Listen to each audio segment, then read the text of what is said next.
Now we want to go from additives back to polymers and here to applications as well.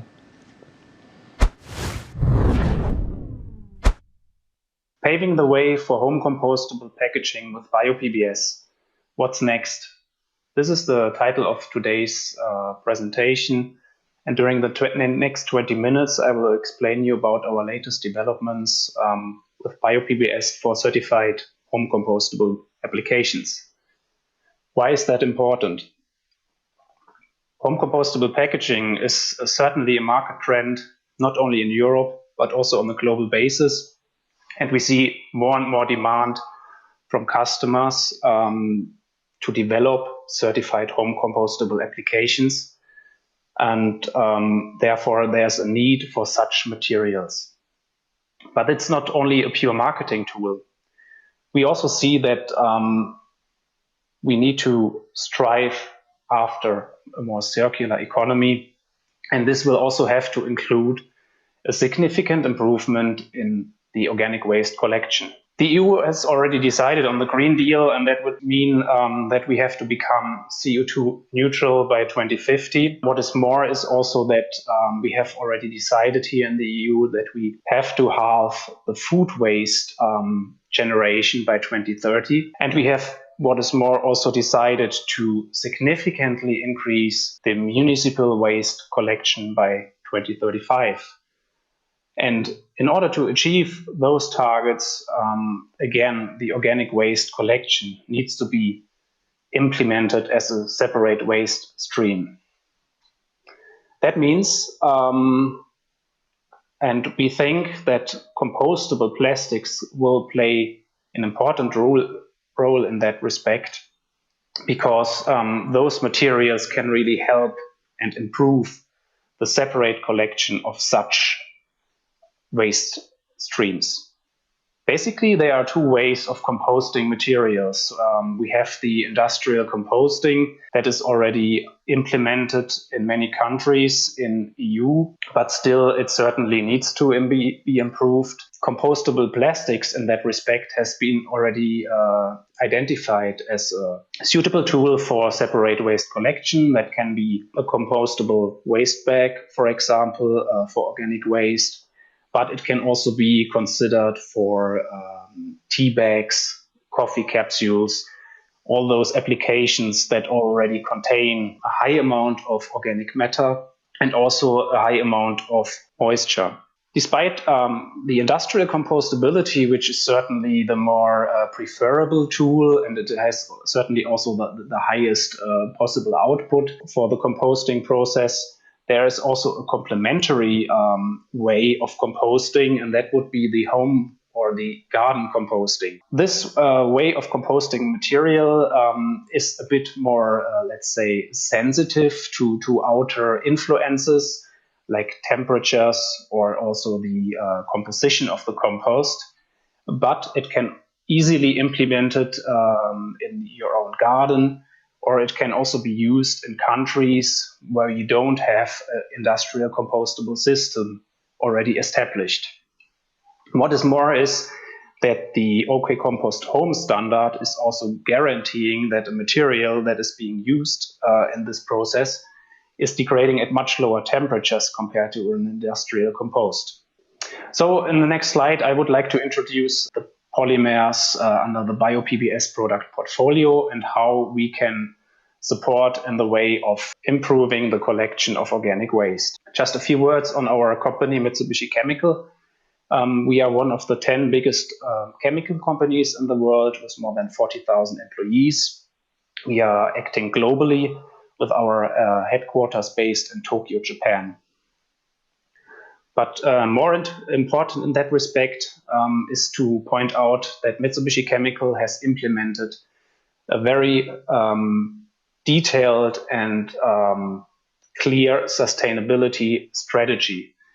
This sustainability strategy is named Kaiteki. Kaiteki is a Japanese word for comfort, but it means much more. The sustainability strategy has been based on 5 essential pillars. And one of those pillars is the promotion of the circular economy. By doing so, we think that the use of bio-based feedstock for the production of polymers, so meaning decoupling from fossil resources, but also investigating and offering alternative end-of-life options will be a key contributor to this pillar in our sustainability strategy. Therefore, we believe that it's very important what our strategic joint venture PTT-MCC is doing. This joint venture is a 50-50 joint venture between PTT Global Chemical and Mitsubishi Chemical. It's fully dedicated to the production of BioPBS, which is a bio-based and biodegradable polyester. And PTT-MCC has installed the first and largest BioPBS plant in the world with a total annual capacity of 20,000 tons per year.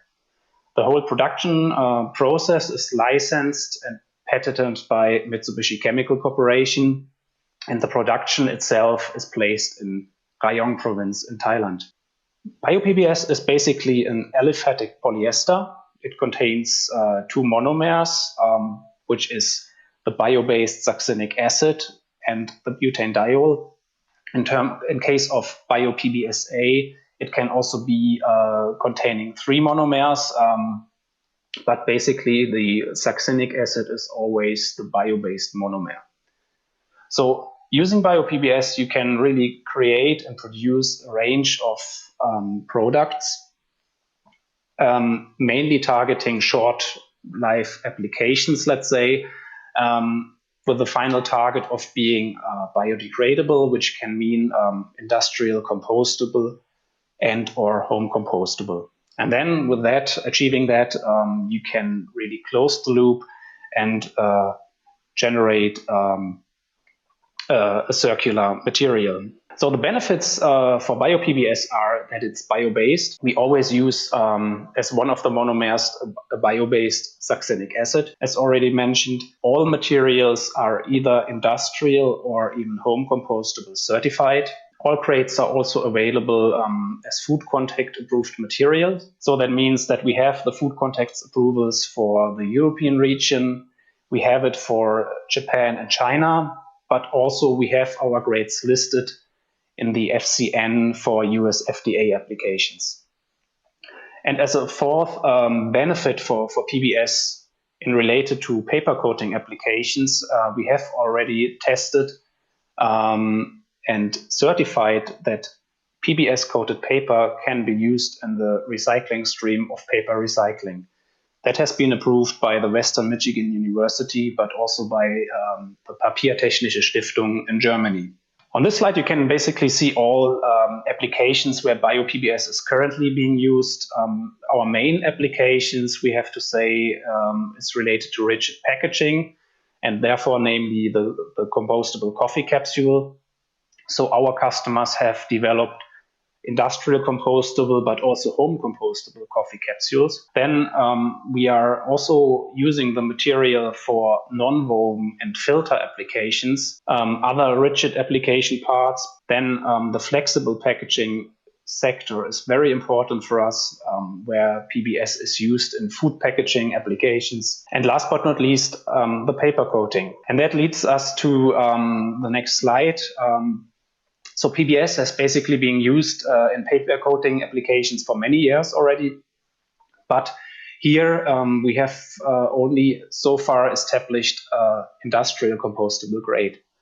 The benefits of BioPBS in this process are that it behaves very similar to LDPE. It offers a very good adhesion to the paper. It is heat stable, food contact certified, partly bio-based and compostable. And it can also be considered as recyclable in the paper stream. So what our customers were demanding from our side was to develop also home compostable materials. And therefore, we have now introduced into the market two new grades.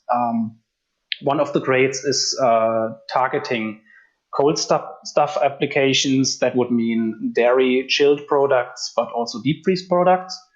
And on the other hand, we have a grade that targets more the hot stuff and also the, let's say, catering applications for hot drinks like coffee. So on this slide, we can underline the benefits of BioPBS for coated paper applications. You can see that the heat seal strength compared to LDPE can be even superior. And of course, if you use a PBS instead of an LDPE, you would be eventually able to develop a fully compostable paper cup. And another interesting property for this material is that it, as a polyester, it can offer an excellent grease resistance. So the kit value we could achieve is the maximum that is possible, which means a value of higher than 12. So those new grades that we are currently introducing to the market are currently being tested for the certification of OK Compost Home, while the hot stuff grade has been tested for disintegration in combination with paper only and succeeded. The cold stuff grade has been tested as a film alone, and that would give the converter or the user of this grade the best flexibility in adjusting this material in respect to the coating thickness and also in relation to the paper thickness that they want to use. For this material, we are currently under progress of the biodegradability test within the certification scheme, and we expect to have this certification ready by end of this year. Yeah, as already mentioned, flexible packaging is another very important application for us. BioPBS has been used here for many years already, and there are various commercial applications already. The benefits for our material are that it is excellent processable on LDPE lines. It is, especially as thin films, it offers a very good transparency combined with a certain flexibility. And also, the material is already home compostable certified. But the news are that this certification has been improved, and now we can offer a OK Compost Home certification up to a thickness of 500 micron, which is outstanding if we compare it to other materials available on the market. One of the properties why customers are choosing BioPBS for flexible packaging applications are the excellent heat seal properties. So the material can achieve an even better heat seal strength than polyethylene. And at the same time, it already seals at much lower temperatures. So especially if you combine it with materials like paper or cellulose films, that's a clear benefit for our material. The next step for our developments are to work on biactually oriented films. Currently, this is in laboratory stage, but what we have seen is that the biactually orientation process would offer really some very interesting benefits. So what we have seen is that this orientation process would enhance the clarity significantly and at the same time also improve the mechanical properties, especially the tensile strength and also the dart drop. Here on this table, you can see that the transparency of the PBSA blown film compared to the PBSA stretched has been improved. At the same time, the tensile strength has been improved as well. And the dart drop is also almost 3 times higher, while all the other properties are basically more balanced in both directions. Nonwoven applications are also one of our target applications. As of today, PBS is mainly used in combination with PLA. Most of the time that is a bico structure where PBS is being used in the outer layer. That will ensure that the whole structure will have an improved bonding strength, and it will also generate a soft touch, which is very interesting, especially if you think about hygienic applications. So comparing BioPBS to spun-bond polypropylene, you can see that mechanical properties are quite similar. The main difference would be the rigidity, and that is an indicator for the soft touch of the material. And this is something what is quite interesting, as already mentioned, for hygienic applications. The material is already industrial compostable certified, and the next step would be also here to work on a OK Compost Home certified material. So far, we don't have a ready certified material available. What we have done is a very practical test where we used a spunbond sheet with a thickness of 50 grams per square meter. And we put it in a standard compost in normal soil in Thailand. And what you can see is that the material disintegrates at the ambient temperatures in Thailand, which are obviously a bit higher than in Europe. But still, you can see that the material is degrading. What we are currently now trying to investigate is if the biodegradability in a laboratory test would also occur and that we are able to certify this material as OK Compost Home material. Otherwise, we already investigate alternative options in how to improve the biodegradation at ambient temperatures. Another application where we are looking at is the netting application, because this is also something which is strongly related to food packaging. It can be a very efficient way of packaging food with a weight reduction and less material use. And here what we have done is that we have also investigated the biodegradation, or better, the disintegration of such nettings made of PBS or PBSA in a garden compost in Thailand. And what you can see nicely on the pictures is that especially the PBSA netting is degrading quite rapidly. So you see then in less than 2 months, you can hardly see the net. And after 180 days, it's basically gone. The PBS, on contrast, is degrading much slower, but you certainly see some degradation after 6 months. And we think that if we would leave it more time in the compost, it would probably more and more disintegrate until you cannot see it anymore. So summarizing this and showing the various applications that BioPBS can be used for, it can really contribute and support the diversion of organic waste from landfill. BioPBS is partly renewable, and we are also looking into the possibilities to create a BioPBS grade with a higher bio-based content. The materials and the final applications are eventually industrial or even home compostable, so they can be disintegrated and biodegraded into water, CO2, and biomass. And theoretically, also the BioPBS as a polyester could be recycled as a plastic material on its own, or even in combination with paper. That, of course, depends on the amount of PBS being used in the market, and it needs to be justified by this, let's say, critical volume to generate a separate waste stream for recycling. Here and currently, our focus is really the organic waste recycling and its improvement. Thank you very much for your attention, and I'm very much looking forward to your comments and questions. Thank you.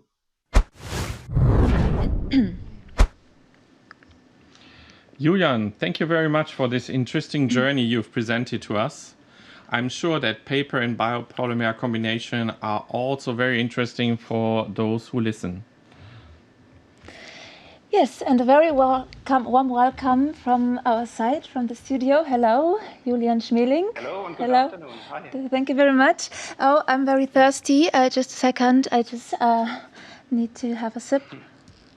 Oh, by the way, this cup is made by BioPolymers. It is food contact approved and has no taste, no impact on taste. So it's very, very delicious and a great move to biopolymers, I guess. So this is what we want to talk about, right?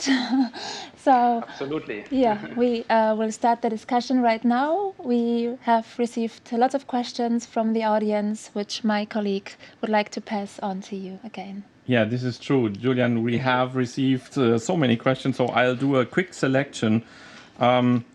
Let me pick this one.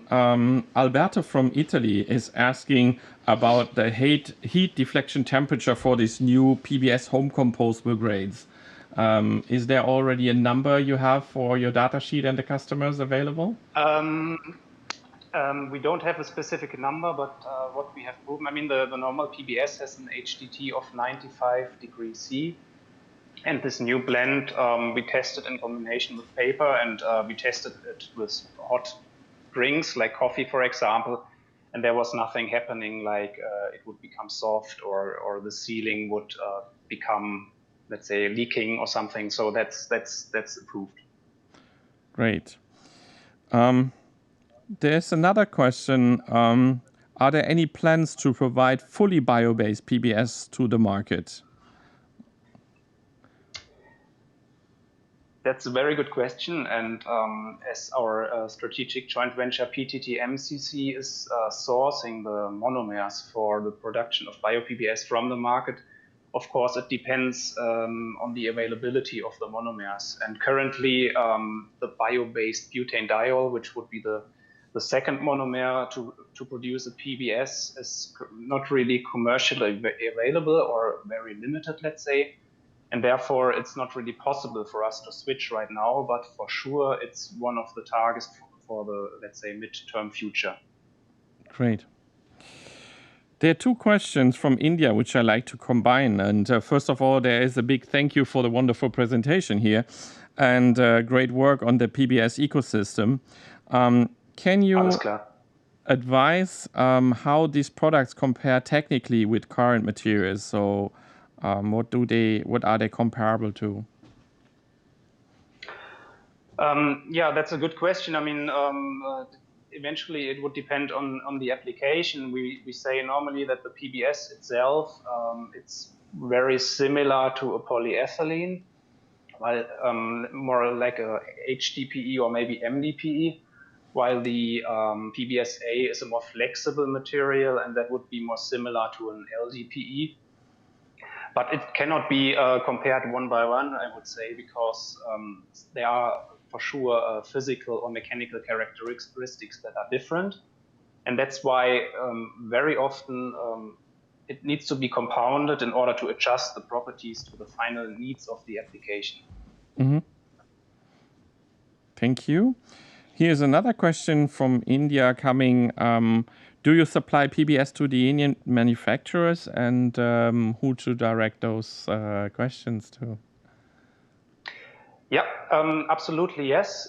That is normally done through our joint venture PTT-MCC, who's also producing the material in Thailand. If you have some interest in the PBS, feel free to contact myself, and I'm happy to forward it to PTT-MCC in this case. Okay, great. I think Peter from Polycom will do that and get this connection. How do you see that? I mean, you've shown this monofilaments degrading in Thailand on soil, which I like a lot for these hygienic applications. But in India, Noel of India is writing, waste plastics is major a problem because it's a mix of degradable and non-degradable polymers at this moment in the post-consumer waste stream. Is there any chance to get recyclers identify the difference between the materials, or have you done a recycling study if it's mixed with other polymers? No, we haven't done that yet. But as far as I know, it's for sure possible in modern recycling systems to use, for example, FTIR or other systems to sort out and to separate, let's say, polyolefin waste from, for example, a PLA or even a PBS. That's just a matter of volume in order to justify this separate stream, but it's for sure possible. Mm-hmm. Great. Thank you very much.